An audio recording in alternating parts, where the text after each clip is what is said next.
साथियों नमस्ते। तो आज हम अध्याय 5 के जितने भी उदाहरण हैं उन सभी को हल करेंगे और इससे पहले के जितने भी वीडियोज है वो सारे मैंने प्लेलिस्ट में डाल दिए हैं। तो अगर आपको वो वीडियोज देखने हैं तो मेरे चैनल की प्लेलिस्ट में जाकर आप देख सकते हो। यहाँ पर जो हमारा पहला उदाहरण है वह है निम्नलिखित संख्याओं का वर्ग गुणा किए बिना ज्ञात कीजिए। यानी हम क्या करते थे, जब वर्ग ज्ञात करते थे, जैसे हम मान लो यहाँ पर 39 का हमें वर्ग ज्ञात करना है, ठीक है। तो वर्ग का मतलब क्या होता है, 39 का गुणा 39 से, यानी जो संख्या दी है उसका उसी से गुणा करना, ठीक है। तो गुणा करने पर जो भी उत्तर आता था वो इस संख्या का क्या होता था, वर्ग होता था। लेकिन ये कह रहा है कि आपको गुणा नहीं करना है, बिना गुणा किए इसका वर्ग निकालना है, ठीक है। तो उसका एक तरीका है सर्वसमीका। क्या है, सर्वसमीका। हमें यहाँ पर क्या करना है, एक सर्वसमीका लगानी है और इसकी सहायता से हमें वर्ग ज्ञात करना है, ठीक है। अब वो तरीका क्या है, तो वो है, जैसे हमें संख्या दी है 39, तो हम क्या करेंगे, क्या 39 को मैं 30 + 9 लिख सकता हूँ, लिख सकता हूँ ना। 30 और 9 कितना होता है, 39 होता है। तो क्या मैं इसको 30 + 9 लिख सकता हूँ, लिख सकता हूँ। अब इसका मुझे वर्ग करना है। अब वर्ग का मतलब क्या होता है, जो ये संख्या है इसका इसी से गुणा, है ना। यानी कि 30 + 9 का गुणा 30 + 9 से, ठीक है। अब यहाँ पर ये क्या बन गई, सर्वसमीका बन गई। अब इसको हमें कैसे गुणा कराना है, कैसे हल करना है, देखो। जैसे ये जो 30 है इसका गुणा जो है इस पूरे आगे वाले कोष्टक से होगा। ये जो 9 है इसका गुणा भी इस पूरे कोष्टक से होगा। यानी यहाँ पर हम वितरण का नियम लगाएंगे। किसका नियम लगाएंगे, वितरण का नियम। अब इसको कैसे हल करना है, तो चलो हम सॉल्व करके समझते हैं। जैसे हमें यहाँ 39 दिया है, तो क्या इसको मैं 30 + 9 लिख सकता हूँ, ठीक है, लिख सकता हूँ। अच्छा, अब इसका मुझे क्या ज्ञात करना है, वर्ग। तो ऊपर मैं लगा देता हूँ घात 2, यानी कि वर्ग का निशान। अब इस वर्ग का मतलब होता है इसका इसी से गुणा, यानी कि 30 + 9 का गुणा 30 + 9 से, ठीक है। अब इसका गुणा कैसे करना है, इस 30 का गुणा पहले इस पूरे कोष्टक से होगा। यानी यहाँ जो 30 है इसका गुणा इस पूरे कोष्टक से, यानी 30 + 9 से होगा। फिर ये जो प्लस का 9 बचा है इसका गुणा भी इस पूरे से होगा, यानी कि 30 + 9 से होगा, ठीक है। अब जैसा काम हमने यहाँ किया वैसा के वैसा काम अब यहाँ भी करेंगे। कैसे, इस 30 का गुणा पहले इससे होगा, फिर इस 30 का गुणा आगे वाले 9 से होगा। यानी 30 का गुणा 30 से करेंगे, 30 × 30, फिर यहाँ प्लस का निशान है तो प्लस लगाएंगे, फिर 30 का गुणा 9 से भी करेंगे, 30 × 9, फिर यहाँ प्लस का निशान है तो प्लस आएगा।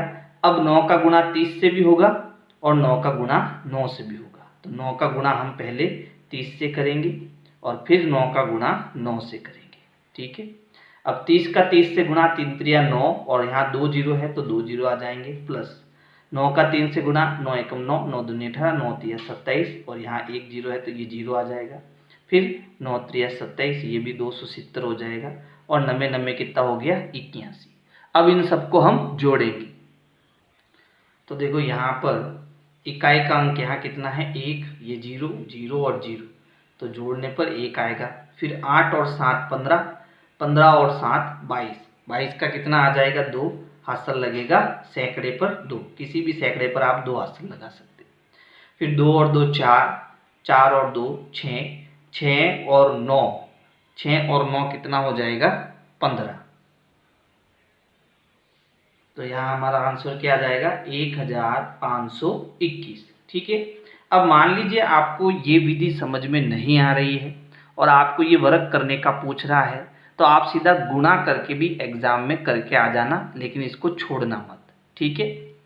फिर है 42, तो देखो 42 का भी हमें ऐसे ही काम करना है सेम।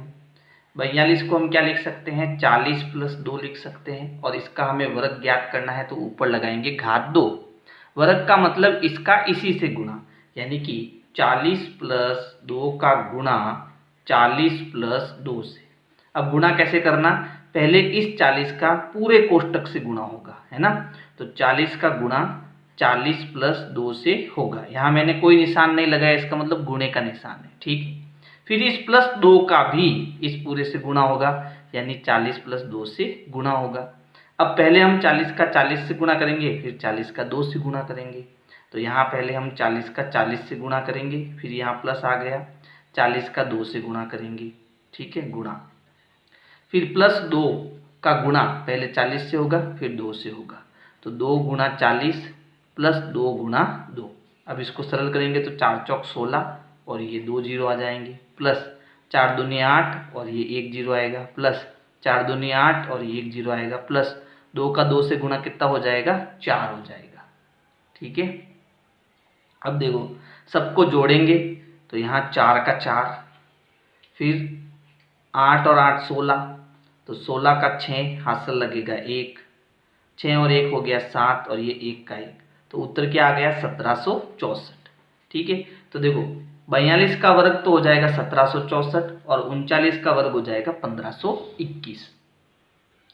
उदाहरण 2 है, एक पाइथागोरस त्रिक लिखिए जिसकी सबसे छोटी संख्या 8 है।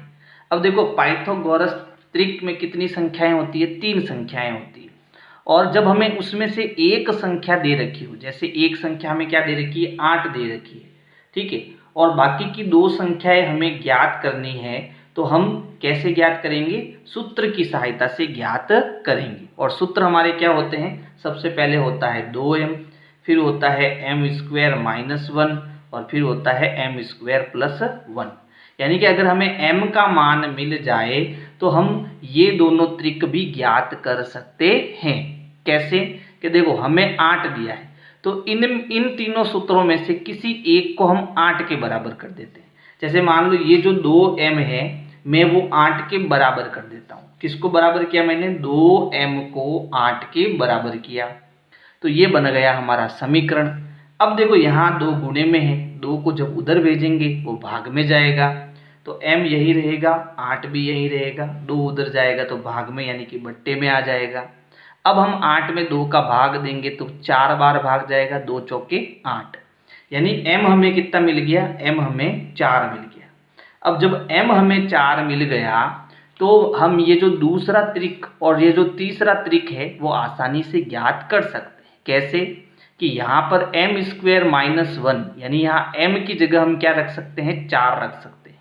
यानी सूत्र हमें क्या दिया, सूत्र हमें दिया m स्क्वायर माइनस 1, m की जगह हम क्या रख सकते हैं, 4 रख सकते हैं, फिर माइनस 1, 4 का वर्ग मतलब 4 का 4 से गुणा, 4 चौक 16, तो ये 16 माइनस 1 कितना हो गया, 15, यानी दूसरा त्रिक हमारा कितना आ जाएगा, 15 आ जाएगा।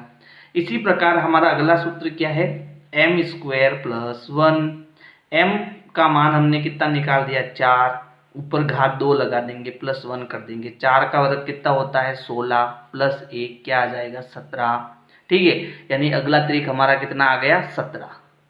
तो इन तीनों सूत्र की सहायता से हम त्रिक ज्ञात कर सकते हैं। एक हमें त्रिक दिया हुआ है 8, है ना। अब देखो इसको करना कैसे, सबसे पहले हम क्या लिखेंगे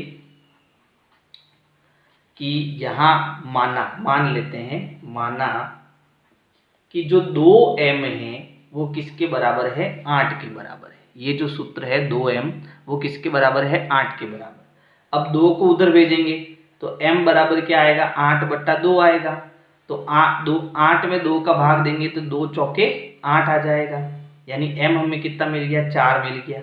एक त्रिक तो हमारा 8 है ही, अब हमें अगले त्रिक ज्ञात करने हैं, तो हम सूत्र लगाएंगे m स्क्वायर माइनस 1 का, m का मान कितना आ गया 4, तो m की जगह 4 रख दो और ऊपर घात 2 लिख दो, ठीक है। 4 का वर्ग कितना होता है 16, 16 माइनस 1 करो कितना आ गया 15, यानी दूसरा त्रिक हमारा कितना आ गया 15 आ गया। तीसरा त्रिक हमें ज्ञात करना है तो m स्क्वायर प्लस 1 कर दो, m का मान हमने कितना निकाल दिया 4 निकाल दिया, ठीक है, तो 4 का वर्ग प्लस 1 कर दो, 4 का वर्ग होता है 16 प्लस 1, 16 में 1 जोड़ेंगे कितना हो जाएगा 17, यानी कि जो हमारे पाइथागोरस त्रिक है वो हमें मिल गए हैं, ठीक है। पाइथागोरस त्रिक हमारे क्या क्या है, एक तो 8 है, एक 15 है और एक 17 है, यही हमारा आंसर होगा। फिर देखो उदाहरण 3, एक पाइथागोरस त्रिक ज्ञात कीजिए जिसकी एक संख्या हमें कितनी दे रखी है, 12 दे रखी है। तो हम क्या करेंगे, जो 2m है, ठीक है 2m, उसको किसके बराबर कर लेंगे, 12 के बराबर कर लेंगे। अब यहाँ से 2 आगे जाएगा तो 2 बराबर m बराबर 12 अपनी जगह पर, ये गुणे में है, उधर बट्टे में जाएगा भाग में। अब 2 जाएगा, है ना, यहाँ 2 कर लेना। अब 2 का भाग देंगे तो भाग कितनी बार गया, 6 बार, 2 छंगे 12 होता है। तो m हमें कितना मिल गया, 6 मिल गया, ठीक है। तो अब हमें क्या ज्ञात करना है, हमें m स्क्वायर माइनस 1 ज्ञात करना है और m स्क्वायर प्लस 1 ज्ञात करना है। m का मान कितना है, 6, तो m की जगह आप 6 रख दो, माइनस 1 कर दो, 6 का वर्ग यानी 6 का 6 से गुणा, 6 छंग 36, तो यहाँ आ गया 36 माइनस 1। अब 36 में से 1 गया 35, है ना, तो ये दूसरा तरीका आ जाएगा। फिर m स्क्वायर प्लस 1 करना है, तो m का मान कितना है, 6 का वर्ग कर लो, प्लस 1 जोड़ दो, 6 का वर्ग यानी 6 छंग 36 प्लस 1, 36 में 1 जोड़ो कितना हो गया, 37। यानी जो हमारे पाइथागोरस त्रिक है ना, पाइथागोरस त्रिक,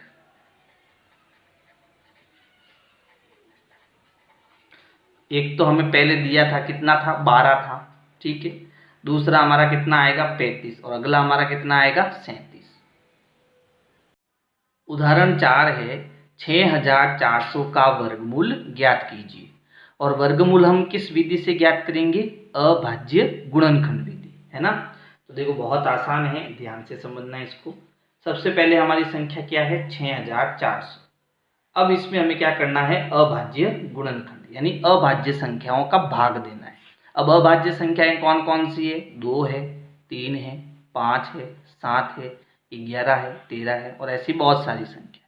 तो सबसे पहले हम, अगर इसमें 2 का भाग जाता है तो 2 का भाग देंगे। अब क्योंकि ये सम संख्या है तो 2 का भाग तो जाएगा, 2 का भाग देंगे, ठीक है। अब देखो भाग कैसे देना है,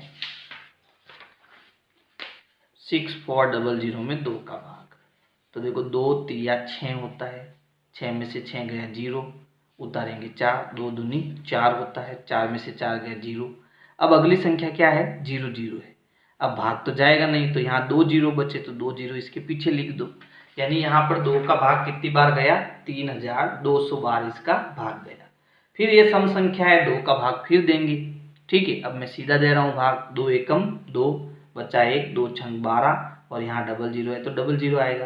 फिर 2 का भाग देंगे, 2 8 16 होता है, 00 आएगा। फिर 2 का भाग देंगे, 2 चौके 8 होता है, 400 हो जाएगा। फिर 2 का भाग देंगे, 2 दूनी 4 होता है, 2 0 आ जाएगा। फिर 2 का भाग जा रहा है, 100 बार भाग जाएगा। फिर 2 का भाग देंगे, 50 बार भाग जाएगा, ठीक है। जब तक भाग जाता है तब तक 2 का भाग देना है, 2 का भाग देंगे तो 25 बार भाग जाएगा, ठीक है। अब देखो यहाँ पर 2 का भाग नहीं जा रहा है, 2 का नहीं जा रहा है तो 3 का, देखो 3 का जाएगा क्या, बिल्कुल नहीं जाएगा। तो अब किसका देंगे, 5 का, तो सीधा आप 5 का भाग देंगे, 5 25 होता है, और 5 एकम 5 होता है। जब यहाँ 1 आ जाता है तो ये हमारा गुणनखंड समाप्त हो जाता है। अब यहाँ हमें 6400 के जो अभाज्य गुणनखंड मिले हैं वो ये सभी है। यानी अब मैं इसको क्या लिख सकता हूँ कि जो हमारा 6400 हमें मिला है, 6400, ठीक है, इसको इन सभी को अगर मैं गुणा करूं तो वापस मुझे क्या मिलेगा, 6400 ही मिलेगा। यानी इस 6400 को मैं इस प्रकार भी लिख सकता हूं, 2, यहाँ पर देखो कितनी बार 2 है, 1 2 3 4 5 6 7 और 8, तो 2 गुणा 2 गुणा 2 गुणा 2 गुणा 2 गुणा 2, कितनी बार हुआ, 1 2 3 4 5 6 7 और 8, और 5 कितनी बार आ रहा है, 2 बार, गुणा 5 गुणा 5, ठीक है। यानी अगर मैं इन सब को गुणा कराऊंगा तो वापस मेरा उत्तर कितना आएगा, 6400 ही आएगा। यानी इसको मैं ऐसे भी लिख सकता हूँ। अब हमें पता है कि अगर इनके जोड़े बन जाते हैं तो ये वर्गमूल से बाहर आ जाएंगे। तो अब देखो किस किस के जोड़े बन रहे हैं, इसका जोड़ा बन रहा है 1 2 3 और 4, और ये 5, सबके जोड़े बन रहे हैं। तो ये अगर जोड़े बन रहे हैं तो इसको हम वर्गमूल से बाहर निकाल देंगे। जैसे इसका जोड़ा बना तो 1 2 बाहर आ जाएगा, ये एक जोड़ा बना तो फिर 1 2 बाहर आ जाएगा, ये जोड़ा बना 2 बाहर आ जाएगा, ये जोड़ा बना 2 बाहर आ जाएगा, 5 का जोड़ा भी बना 5 बाहर आ जाएगा। अब इन सब का गुणा करेंगे, वही इसका वर्गमूल होगा। तो 2 दूनी 4, 4 दूनी 8, 8 दूनी 16, और 16 पंजे 80, ठीक है। तो यहाँ पर जो 6400 है उसका वर्गमूल कितना आएगा, 80 आएगा, और ये हमारा क्या हो जाएगा, आंसर हो जाएगा। उदाहरण 5 है, क्या 90 एक पूर्ण वर्ग है? तो देखो इसका आंसर बहुत आसान है। अगर जब हम 90 के अभाज्य गुणनखंड करेंगे तो उसमें अभाज्य संख्याओं के अगर जोड़े बनते हैं तब तो ये पूर्ण वर्ग होगी, और अगर जोड़े नहीं बनते हैं तो ये पूर्ण वर्ग नहीं होगी। तो सबसे पहले हम क्या करेंगे, 90 के अभाज्य गुणनखंड करेंगे। अब ये सम संख्या है तो इसमें 2 का भाग देंगे। तो देखो 90 में 2 का भाग दो, 2 चौक 8, बचा 1, उतारेंगे 0, 2 पंजे 10। कितनी बार गया भाग, 45 बार। 45 को यहाँ लिखेंगे। अब देखो इसमें 2 का भाग नहीं जाएगा, 2 का नहीं जाता है तो किसका जाएगा, 3 का। 3 का देख लेते हैं जाता है कि नहीं जाता है। 3 एकम 3, बचा 1, उतारा 5, तीनों पंजे 15। भाग पूरा पूरा गया, कितनी बार गया, 15 बार। 3 का भाग गया 15 बार। अब 15 में तो 3 का भाग जाता ही जाता है, तीनों पंजे 15 होता है ना, 5 बार भाग जाएगा। अब 3 का भाग तो नहीं जाएगा, किसका जाएगा, 5 का। 5 एकम 5। अब देखो जब हम 90 के गुणनखंड करते हैं तो क्या मिलता है, 2 गुणा 3 गुणा 3 गुणा 5।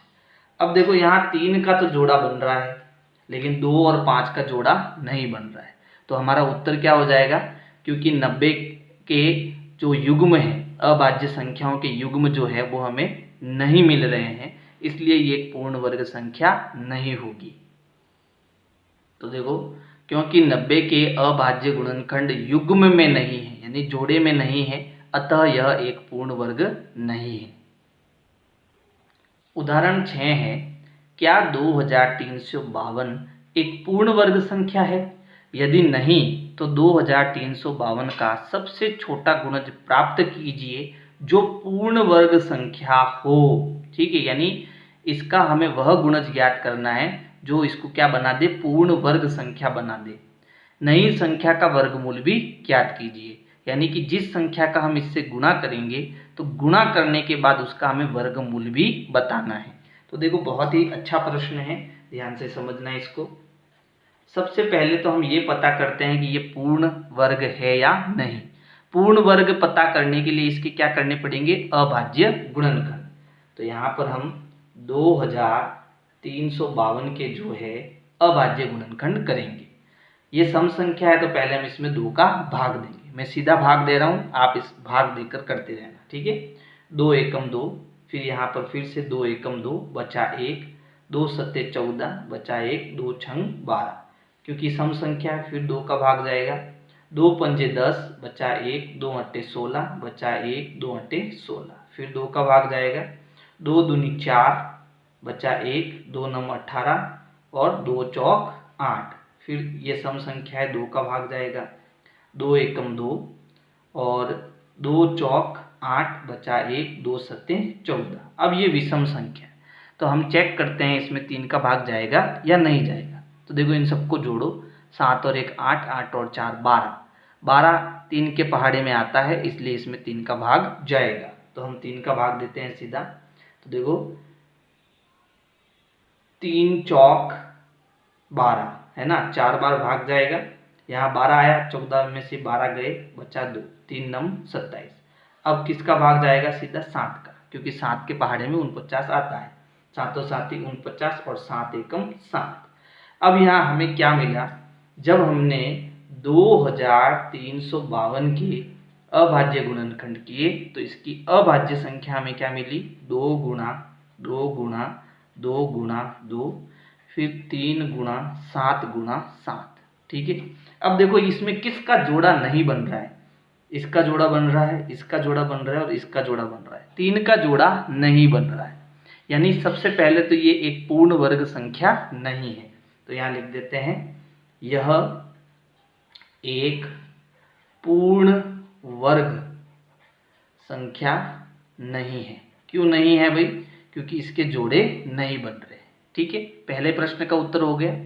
अब इसको अगर मुझे पूर्ण वर्ग बनाना है तो इसका सबसे छोटा गुणज प्राप्त कीजिए। छोटा गुणज प्राप्त करने का मतलब ये है कि इसको मैं सबसे छोटी संख्या से गुणा, कौन सी संख्या से गुणा करूं कि ये पूर्ण वर्ग बन जाए। तो यहाँ सीधा सीधा दिख रहा है, देखो यहाँ 1 3 है, अगर यहाँ हम एक और 3 का गुणा करा दें, ठीक है, तो ये एक जोड़ा बन जाएगा और ये एक पूर्ण वर्ग संख्या भी बन जाएगी, है ना। तो हम क्या करेंगे, इसके दोनों तरफ 3 का गुणा करेंगे। यानी यहाँ पर कितना है, यहाँ पर है 2352। तो अगर मैं यहाँ 3 का गुणा करूँगा तो इधर भी मुझे 3 का गुणा करना पड़ेगा। तो चलो यहाँ पर हम 3 का गुणा करते हैं। तो यहाँ है 2 गुणा 2 गुणा 2 गुणा 2, यहाँ 3 तो है ही है ना, 3 गुणा और एक 3 हम, क्योंकि यहाँ 3 का गुणा किया तो यहाँ भी 3 का गुणा करना पड़ेगा, है ना। फिर यहाँ क्या है, गुणा 7, ठीक है। यानी हमने क्या करा, दोनों तरफ 3 का गुणा कर दिया। ऐसे करने से देखो सबके जोड़े बन गए, इसका भी जोड़ा बन गया, इसका भी और इसका भी, ठीक है। अब इस तरफ गुणा करो, देखो कितना आता है। तो यहाँ पर आ जाएगा आपके पास में 3 दूनी 6, फिर 5 त्रिया 15, हासिल का 1, 3 त्रिया 9 और 1 10, हासिल का 1, 3 दूनी 6 और 1 7। तो ये बन गया 7056। अब मुझे इस 7056 का क्या ज्ञात करना है, वर्गमूल।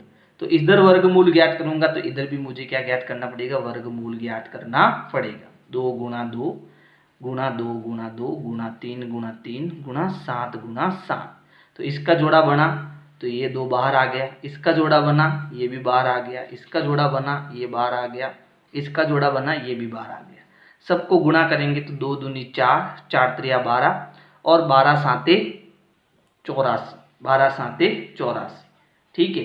यानी कि ये जो 7056 है इसका वर्गमूल कितना आ जाएगा, 84 आ जाएगा। ये हमारा आंसर।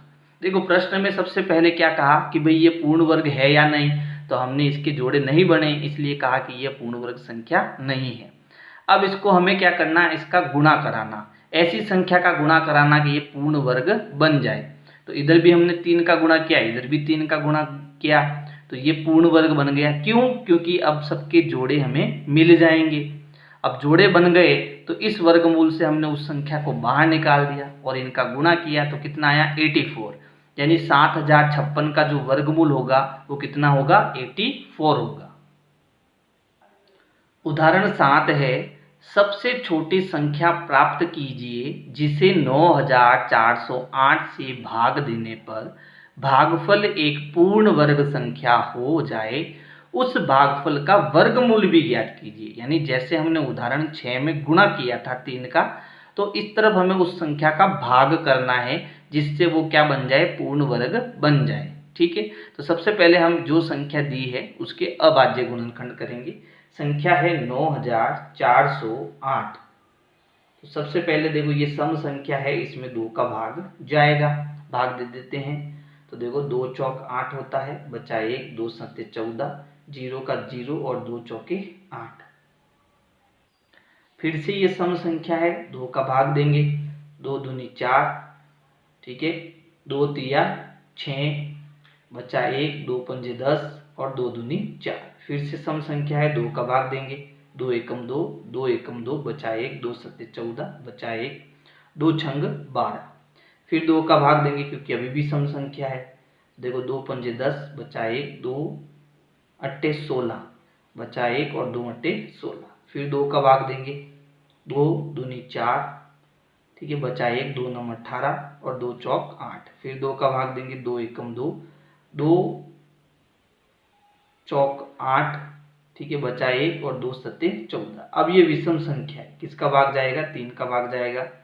तो 3 चौक 12, बचा 2, 3 नम 27। अब 7 का भाग जाएगा, 7 सात 49 और 7 एकम 7, ठीक है। अब इनके जोड़े बन रहे हैं या नहीं यहीं से चेक कर लेते हैं सीधा। देखो ये जोड़ा बना, इसका जोड़ा भी बना, इसका जोड़ा बना, इसका जोड़ा बना, लेकिन इस 3 का जोड़ा नहीं बना। तो यहाँ पर कह रहा है कि हम किसका भाग दें कि यह एक पूर्ण वर्ग संख्या बन जाए। भाग देने का मतलब है कि यहाँ से 3 को मुझे हटाना है। तो अगर मैं इसको 3 से भाग दूं तो ये 3 हट जाएगा, है ना। यानी कि हमने क्या किया, हमने यहाँ पर 9408 के टुकड़े किए। तो हमें क्या क्या टुकड़े मिले,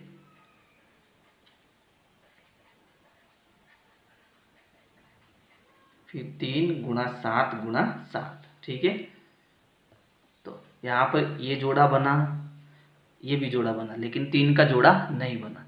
तो अगर मैं दोनों तरफ, इस तरफ और इस तरफ, इधर भी 3 का भाग दे दूं और इनमें भी 3 का भाग दे दूं तो यहाँ 3 से 3 कटेगा, सबके जोड़े बन जाएंगे, और यहाँ हम 3 का भाग दे देते हैं। ठीक है, तो चलो भाग करते हैं।